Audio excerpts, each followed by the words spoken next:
So my word today that we're going to be looking at is escape.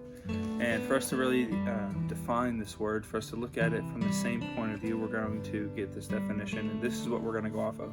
I know there'll be other definitions, but we're going to go off of to get away, to avoid a threat, to get free, and to break away. Now the serpent was more cunning than any of the beasts of the field the Lord God had made. And the serpent said to the woman, "Has God indeed said to you, you shall not eat of the tree that is in the garden?" And the woman said to the serpent, "We may eat of the tree, the fruit of the trees of the garden.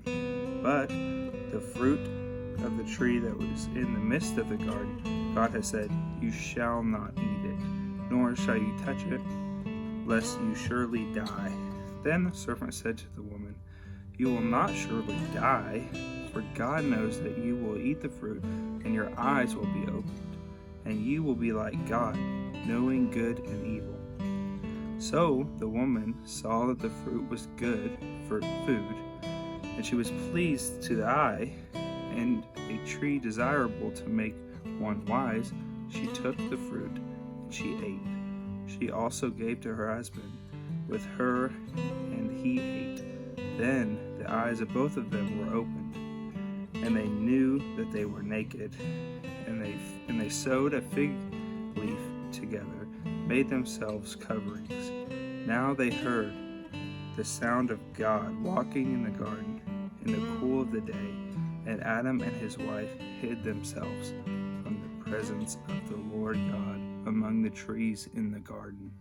As I'm sitting here thinking about it, there's two different kinds of ways of escaping that's really coming to my mind, and I think they're both worth noting here today.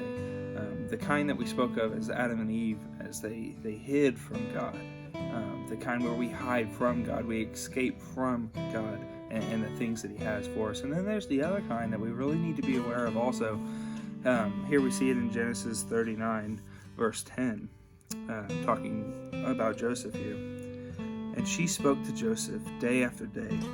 He would not listen to her, to lie beside her or to be with her." As this woman comes to him, speaking day after day, pursuing him, wanting him to lie with her, he escapes this temptation by not giving in. This is another very valuable thing that we need to stand up sometimes and escape from the enemy. And then we need to also realize when we're escaping from God and not escape from Him. So if there's one thing I can leave you with, it's this. It's up to you to decide what you escape from. And only you can be the one to decide that.